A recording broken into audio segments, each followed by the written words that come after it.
for the first time in a while. It's I'll just have to repeat myself on the air. I was on the air. I just wasn't On the radio. on the YouTube stream. That's right. I was on the air on the radio. Sean Stiers, Trevor Trowbridge, Bobby Hensley joins us from the hot seat here in the studio. Good to see you. I think he's talking to you, Trevor, because he doesn't like me. Well, I think it's good to see you, Bobby. It's nice to see you, Trevor. How you doing? Good, man. How are you? I'm doing good. I didn't have to talk to Sean yet. Yeah, that's right. That's right. These two meet for the first time as they get ready to go at it here in rapid fire, and that's what it's all about right now. It's rapid fire. We've got a full hour, and so we're looking forward to that. There's no South Bend Cubs baseball, so we'll have we won't have a shortened show this evening. I'll be curious to see what happens tomorrow with the rain and the forecast and all that kind of stuff. But we'll get to that when we get to that, as Notre Dame football training camp begins tomorrow. So, guys, Notre Dame athletic director Pete Bevacqua says he is all in on trying to keep the Notre Dame Southern Cal football rivalry going. Bevacqua says Notre Dame is 100% committed to keeping the series, and whether that means it's at the start of the year, the middle of the year, the end of the year, or even periodically at a neutral site, as USC has proposed, he wants to keep the Irish playing the Trojans. So are you in or out on those specific possibilities there in terms of where and when the game could potentially be played? Trevor, we'll start with you. Big picture I'm in, because I mean, like a lot of people, I grew up watching the Notre Dame USC rivalry. The first game I ever watched when I was young was the Notre Dame USC 05 game, and that just sticks with me. So for better or for worse, I want to see the rivalry played every single year. Now, once you kind of dive into the meat and potatoes of all of it, I don't love the idea of it being, anywhere, because I think you start to fall victim to USC dictating all the terms of this rivalry being played. And I don't love that. But big picture, I love the idea of them playing every year because I think it should be.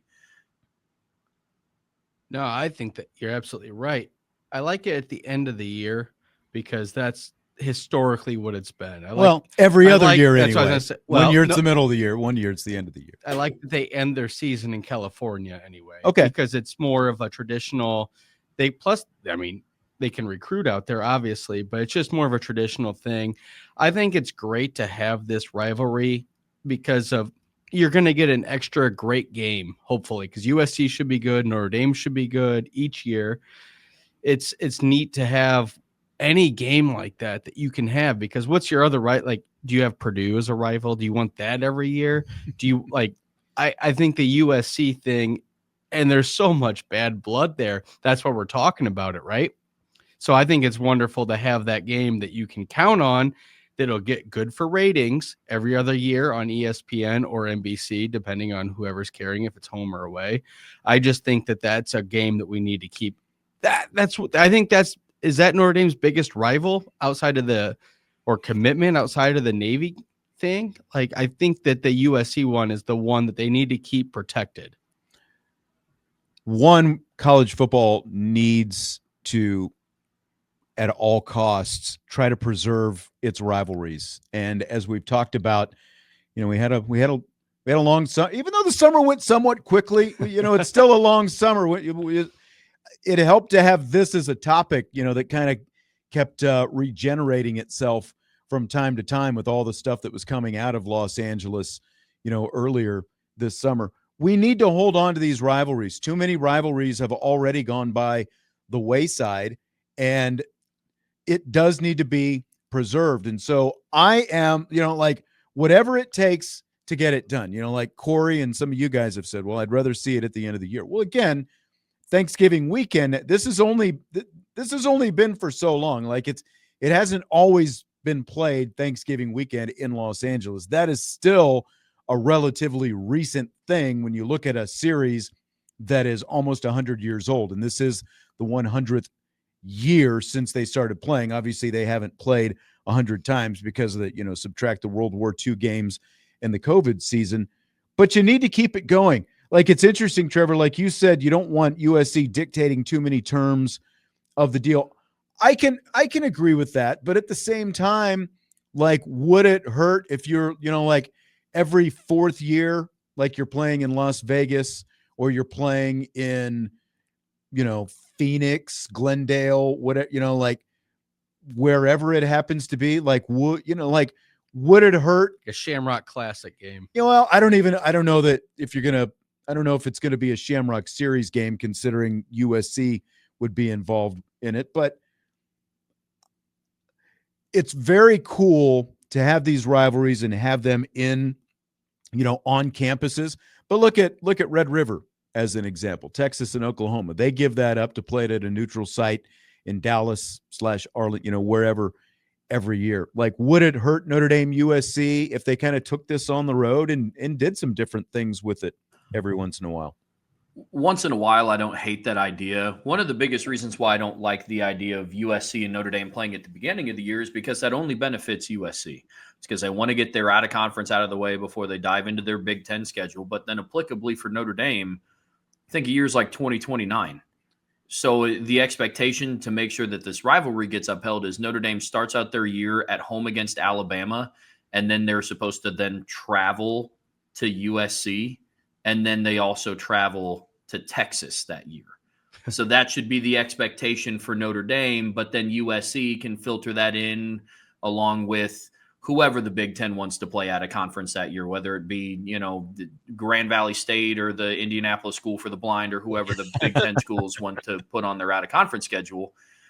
That's why I'm not in love with the idea of the like real world application of it being anywhere, any place, anytime. But because it's a rival, I do like the mindset of we'll play you anywhere, any place, anytime. That's right. kind of the battle that I'm having with it. Well, and I agree with you 100%. I think we're all saying the same thing here that needs to happen. But look at the Notre Dame versus Michigan rivalry.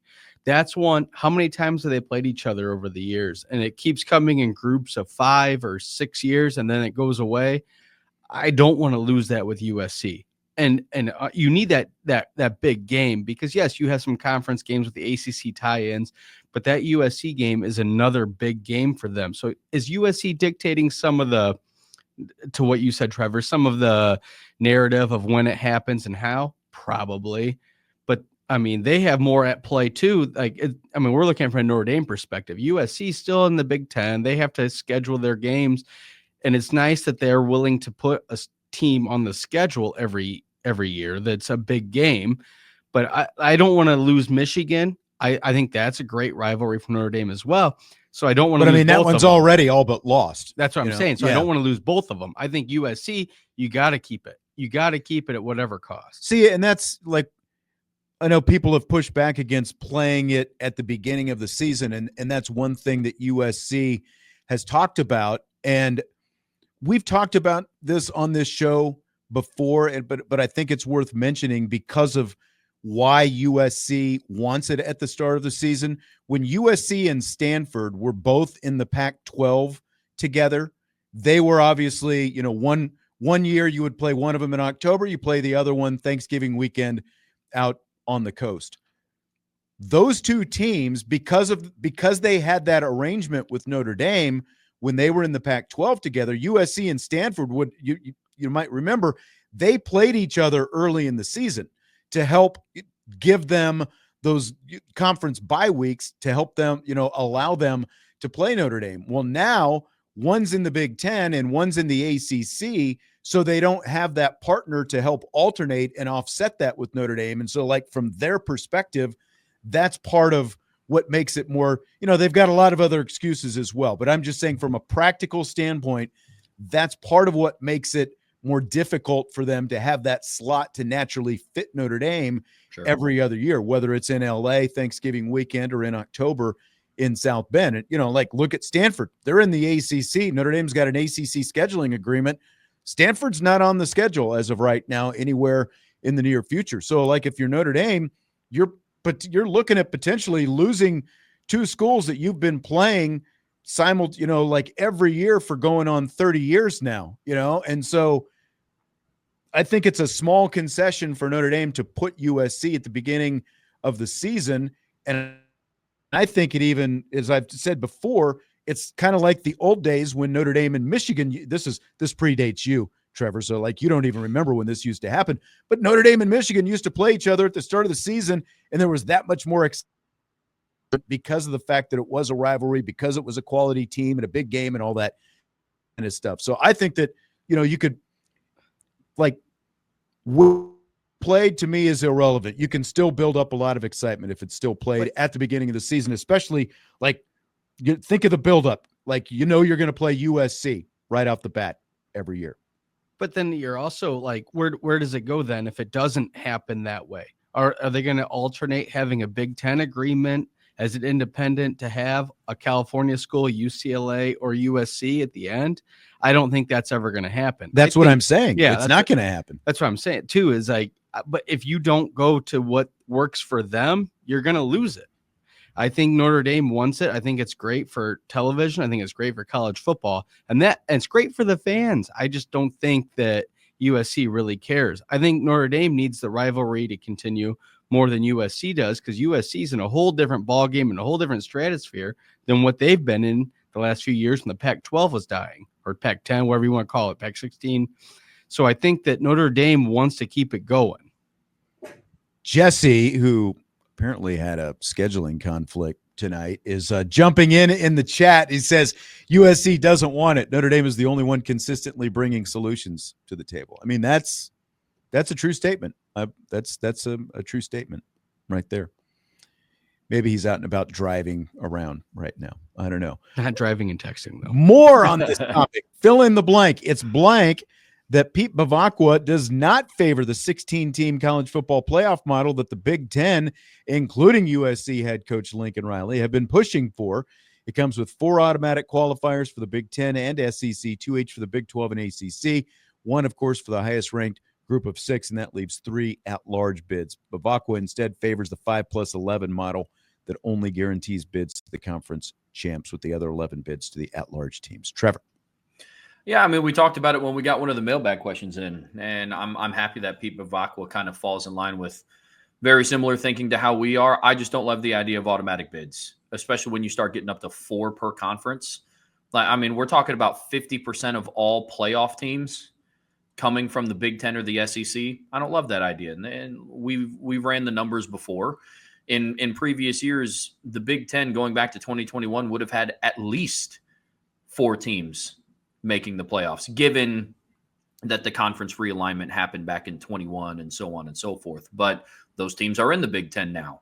You have to hope that those programs continue to excel to make it to the postseason. I think the caveat is if conferences like the Big Ten and the SEC are going to pound their fists on the table and say, no, we have to have 4 automatic bids for, let's call a spade here, the guaranteed money that comes with getting playoff teams in, then you are held to 4. So then in years like 23 and 22, when you had 5 and 6 teams in, you can only get 4, even if you deserve to have more. I think that has to be the caveat. I think that's a good concession. I think that's probably the best concession, that I've heard. If you're going to agree to that, then the Big Ten and the SEC, basically the teams with those big guaranteed slots, they can't, you can't get any more than that. You've got to let, everyone else have their crack at it as well. What do you think, Bobby? Sure. I agree with Trevor on that caveat. I think that's the only way it makes sense, but I don't agree to it. No, I agree to the caveat. Right. I agree with that, but I don't agree to them having the 4 and 4. Yes. Because that's half of the tournament. It's a tournament. I guess if you want to compare it to March Madness, you have 34 at large and 30 whatever in, but it's not the same for football. I don't agree with having half your tournament guaranteed to be 2 conferences. Right.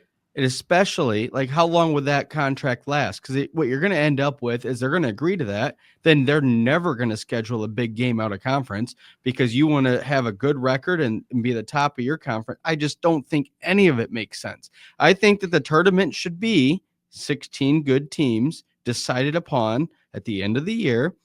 And what process and conference championship, we can discuss that at a different time or whenever. But I don't agree to that. Because you could have your 4th place conference team having 4 or 5 losses. So you're telling me that 4 or 5 of their games mean nothing. I don't like that. Or towards the end of the year, if you're undefeated, I'm not going to start my starters. Why would I? The Auburn-Alabama game, why would I play my starters? Either side. You're going to watch a JV game. And then because they're both in the top 4 of their conference, and then hopefully one of them loses, doesn't go to the conference championship game. But hey, they know they're in the playoff because they don't have to worry about anything. No, that's a great point. I mean, let's put real world implications on this. Let's just say that they went to that model last year. The 4th highest ranked team in the SEC last year when the season was said and done was Missouri. Should have Missouri got an automatic bid when they lost to Texas A&M and unranked Texas A&M? And then you'd still have Alabama and Ole Miss complaining that they didn't get in. Exactly. Yeah. Exactly. An Because Alabama what does it team. solve? Yeah, exactly. An Alabama team that beat that Missouri team 34-0. Right. That year. So it's just. And meanwhile, you could look at the Pac, or not the Pac, but some of the Big 12. Maybe the second, third place team in that is going to be better than the second place team when they get it all said and done. Because, like I say, if Alabama's 9-10-0, they're not playing their starters. Why would you? You know you're in the playoff. So I just see so many ways that model doesn't work. And I mean, it's sounding more and more like the Big Ten is going to be really the only one pushing for this format, because everyone else sounds like they're shifting toward the 5+11, because they realize that you want the best teams in, and it's not just about, like this arbitrary number. Let's guarantee that we get these slots. And again, going back to what we were talking about in the first hour, part of the reason Tony Petitti wants this is he wants to put on a TV show. He wants to help his TV partners. He wants these play-in games that conferences, like the Big Ten. The SEC was talking about it at one point, but again, it really seems like Sankey has backed way off that, especially because when SEC Media Days came up a few weeks ago, his coaches were much more talking about the 5+11 model, with the exception of Eli Drinkwitz, who just thinks that, 8,000 teams are supposed to be in the playoff. It's a full season playoff. Yeah. But he wants those play-in games so he can make his TV partners happy, make some extra money, and, and get the Big Ten a bigger piece of the pie. And without those 4 automatic qualifiers, he can't have his play-in games. And that's ultimately what he wants to have, with the 3, the 3 and the 6 and the 4 and the 5 playing each other. Again, it's about a TV show for Tony Petitti. For everybody else, it's actually about competitiveness and winning championships. So that's kind of where we are right now. One guy's trying to put on a TV show, and everybody else, and it's, that's what 5+11 gets you, is actually much closer to the best 16 teams actually getting in. One more, Pete Bevacqua, fill in the blank. It's blank that Bevacqua also does not think every conference should have to play the same number of conference games, which is something that the Big Ten has been pushing hard for. Bobby, you want to start this one? Oh, I think it's questionable, because I understand that every conference has a different number of teams, but as an independent, what's Notre Dame's thought on this? Like, why don't they want everyone to play the same? Their tie-in with the ACC is pretty ironclad for now, so they are going to be playing still conference games. I think it's questionable I don't know why that was the big goal, because then what's going to come up is the conference championship game again. Now here we are, because that's an extra conference game, correct? So like, where are we at with that? I don't think that it matters. I think that if you don't have the same amount of games, as long as you schedule a good marquee game, that's just as good as a conference game out of conference before it starts. And I'd rather see some of those matchups. So I think it's questionable. I understand the thought, but I'd rather see, USC play Clemson non-conference before in week 0 or something, just to get the season rolling, and then also see a data point of conference against each other outside of it. Yeah, I think that's fair. I mean, I think the level of conference games that you play is kind of validated by what your out-of-conference schedule looks like. You have teams like Penn State who play FIU, Nevada, and Villanova right in their out-of-conference schedule. Yeah. Right. But then you also have teams like, LSU this year is playing Clemson out of conference. Texas is traveling up to Columbus to play Ohio State, and that's out of conference. And so to your point, Bobby, about kind of what do you sacrifice here? Do you play the 9 conference games, but then you have a really lackadaisical out of conference schedule, or do you only play 8 and you kind of you schedule a marquee game? That's kind of the battle. But I am with you in that, like, Notre Dame being not directly affiliated with an exact conference makes that a little bit interesting. But I think what he brought up is a valid point of you don't have to play the same amount of conference games if, with the important kind of caveat in it, that you have some sort of other marquee game in there. You're challenge yourself. Yeah. At some point. Because when you get into when you start talking about the Big Ten, we're talking about a conference that now has 18 teams. So you can say that you play 9 conference games all you want, but you're not playing every Still not even week. Playing half the conference. Yeah. Exactly. Every week you're not playing Ohio State, at Michigan, at Oregon, at Washington, Penn State. Like, that's just not what it is. Right. The majority of your conference games are against Rutgers and Maryland and Purdue. And it's just, so you balance what's the quality of your in-conference schedule versus what your out-of-conference schedule look like. It's what super conferences get you. Well, and I almost wonder, how far away are we from a tournament at the end of the year that's wide enough that you do well in your conference, you advance to a tournament, but all year only play your conference. I don't know if, because then we'll be in super conference when that happens. I mean, that's, and I still think that is well in the distant future. I don't think we're as close to that as a lot of people think we are. We can't ignore it though, because if that's what they want, that's what they want. And then they're going to beat up on each other. Who is they? The people that want the 4 automatic bids from each. Well, again, as of right now, it's primarily the Big Ten. Nobody forced the Big Ten to go to a 9-game conference schedule, and nobody forced them to add all these other teams as well. Again, why did they do it? They did it because of the money. They did it because Fox pushed them to, and they, they knew that they could get more revenue out of it. That's what the whole thing is about. And to Pete Bevacqua's point,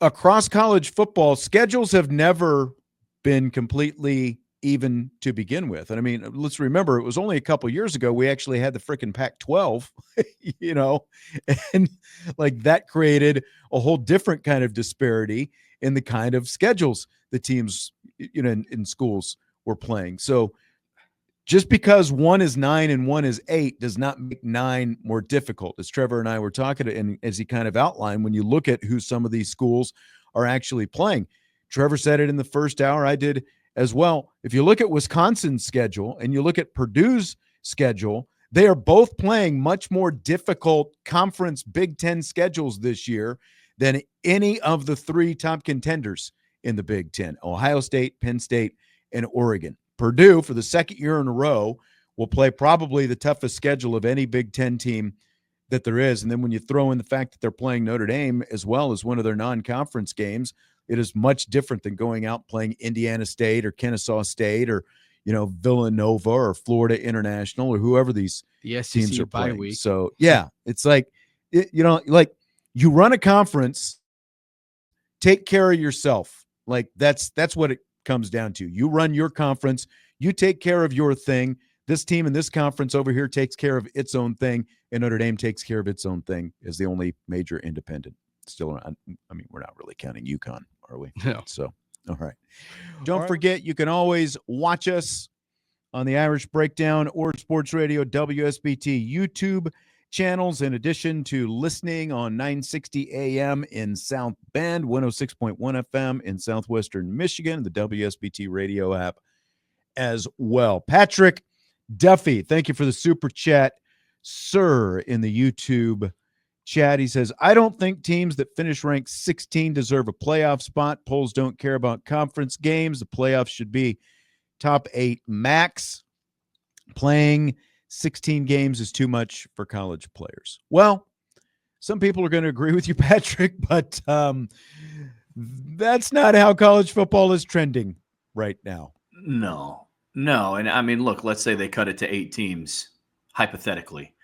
You have teams like, Clemson and LSU, some championship teams of the past, they played in 15 games in just a 14 playoff when you consider the conference championship. So, I mean, maybe if you implement a bye for the top 2 teams in a in an 8-team playoff, I guess. But I mean, the difference between a 15th game and a 16th game is, I don't really think it's that big of a difference. So I think 12 was a great number. Yeah. Last year was fantastic. I thought so too. Well, playing 16 games being too much for college players is probably true because they're not used to it. But just to be positive and just to try and flip it, at least if you play 16 games in your senior year of college football, maybe you're more prepared for your rookie year of NFL football if you're going to be going up to that. Right. I mean, they all want to play in the NFL. And yeah, I mean, that's essentially what you're playing is an NFL schedule at that point. And so I'm just trying they don't have nearly as many bumps and bruises and nicks and, stuff like miles that. on you. Yeah, that's right. That's right. Otherwise, we'll all end up looking like Sean Steyer. One can only hope. And nobody. See, no, least, we can't. At least somebody was on my side. Yeah. Notre Dame fall training camp starts tomorrow. Fill in the blank. When you think training camp, you think blank. Thank God. We're coming out of the darkness. It's for me every year before I was, had the opportunity to sit in this chair just as a fan. Once I heard that fall camp was starting, it was kind of the end of the dark ages. This is my rough season. Like people talk about, I hate the winter because it's cold and all this other stuff. Mine is summer. Might be unpopular, but one, it's too dang hot right now. But there's no football on, and whenever I hear fall camps around the corner, it's that every year. Thank God. Well, Trevor, so you're telling me you're just now getting off the high from that UFL championship game that we had to watch? Yeah, man. Yeah. No, yeah. I understand. When I think of this time of it's practice, but man, just working too hard in the heat. Like you said, it's so hot outside. I'm like, I just hope nobody gets hurt. My thoughts. And I'm like, well, all right, yes, it's around the corner. We're almost there. I don't think we're there yet. Till we get to week 0, we're not really there. But I think of guys just being out there working way too hard in the heat and feeling bad for them because I wouldn't want to go through those drills and practices that they have to go to. From our standpoint, I think the page is turned, kind of what Trevor's saying. There's new football. It's a new chapter that's starting now. It is chapter 1 of what will be at a minimum 13 chapters of a season. When you talk about training camp being chapter 1 and then each game being its own chapters, you go through the season and then you add chapters now, obviously, as you get into the postseason and the playoffs and all that kind of stuff. But like camp itself, man, it's like the sweat and the knocking around and the ice baths that you see out there, where they're cooling themselves down and all that kind of stuff afterwards. But it's put those NFL films music around it. That's right. We're almost a Hard Knocks as well if you're an NFL guy. Yeah, baby. Yeah, baby. It's Christmas Eve out here. We're all ready to open up our gifts tomorrow when camp begins. And I'm sure that the players look at it a lot the same as well. As much as they've been sweating and working out and doing their thing and conditioning all summer long when it has been very hot and steamy, they're probably actually very happy to actually get out there and play football rather than just run around and lift weights and do agility drills and all that other kind of stuff. Especially some of the players that have trimmed down or bulked up or whatever. I'm sure they're happy to go out there and see how it's changing for them and how they play the game. That's part of the excitement too, is to get like those first couple days of camp when you do get out there and get to get your eyes on them for the first time, and you see how some of these guys have changed in the off season. I think that's part of the fun for us as well when we get out there. So again, training camp opens tomorrow. Marcus Freeman press conference after day 1. We'll get a full practice viewing tomorrow. We'll talk about it on tomorrow's show, and you'll hear a lot of comments from Marcus Freeman on tomorrow's show as well. Fill in the blank. It's blank that Colin Cowherd says he's hearing that if Nick Saban could coach a team that drafts a quarterback prospect like Arch Manning, he'd be interested in a return to the NFL next year. I think it's silly. Trevor is all in on this. I think it's silly. Like for the next year, there's going to be a lot of talk dancing around the question of Nick Saban returning to coaching, and the scenarios are going to get more and more and more out there. You know, at first it was, if Kalen DeBoer doesn't work out at Alabama, does Nick Saban return? Okay, You know, now if they get a top level NFL quarterback prospect, does he go back to the NFL? Pretty soon in 3 years, it's if they're able to draft every single member of the 2026 Alabama defense, and then they rename the Jacksonville Jaguars Stadium Bryant Denny Saban Stadium, does he return to the? No, man. I think he's enjoying retirement. Well, I'll be honest. I'm a Miami Dolphins fan. Okay. And so his run in the pros to me was a complete and utter failure. So that's out of the question.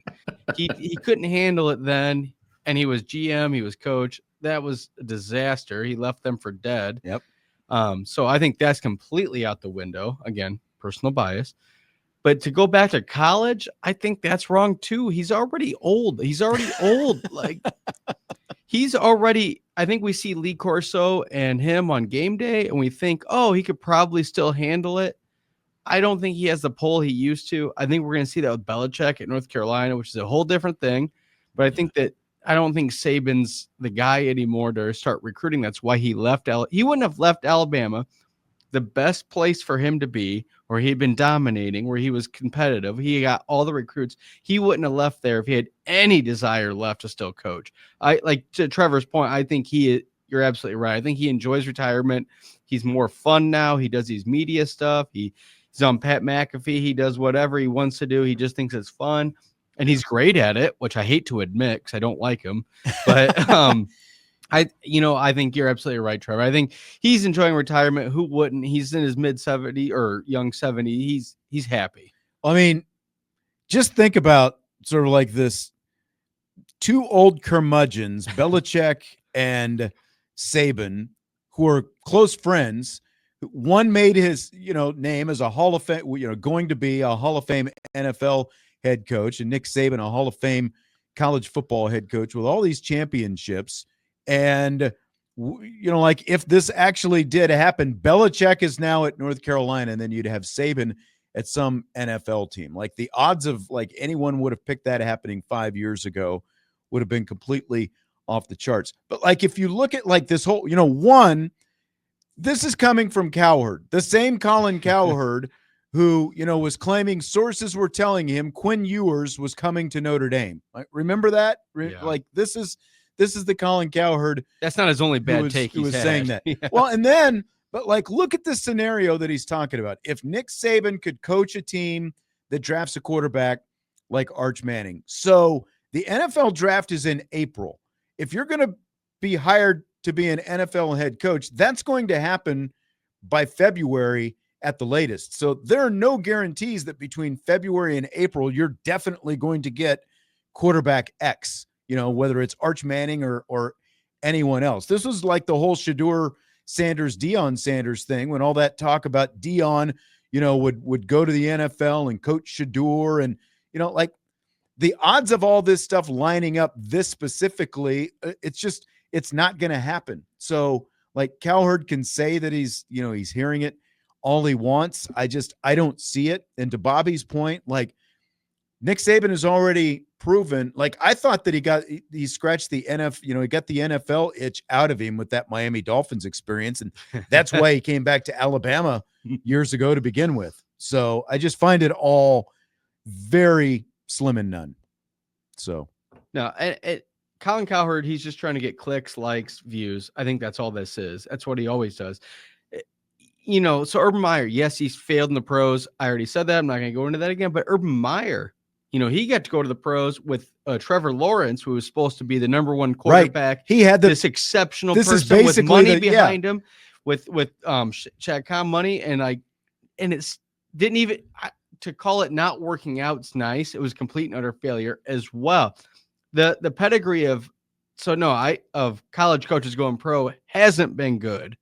So I don't think that, even him saying it bothers me because if he has the right quarterback, what does that matter? We've already seen good coaches that are younger than him unable to do it in the pros. So what would make him come out of retirement when he's got a nice soft gig right now and like Trevor said, he's happy, which we didn't see happy Saban that often anywhere, which is kind of his coaching style, but he's not now he's happy. But his coaching style doesn't fit the NFL Anywhere.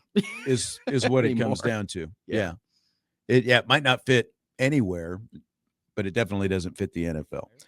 Fill in the blank. LSU and Clemson both play each other to open the season, and they both call their home field Death Valley. It's blank that it's led to them arguing over who has the real Death Valley. I guess in short, pointless. I guess you could say. I mean, it doesn't have any real impact on the game. I actually did a deep dive and did like research on who was actually the first real Death Valley, and it literally just depends on what lore the fan bases want to go with. Exactly. They did just something else they can argue over. Yeah. I mean, the Clemson fan base was like, no, it was us in the 50s. And then the LSU fan base, well, actually, it was us in the 40s. And then the Clemson fan base countered and was like, actually, it was us in the 30s during the Olympics. And I was just like, all right, well, then it doesn't matter. So I think it's silly. They're both Death Valley to me. That's like Fred said. They're both tigers as well. Are we going to argue which one is the real tigers? Because neither.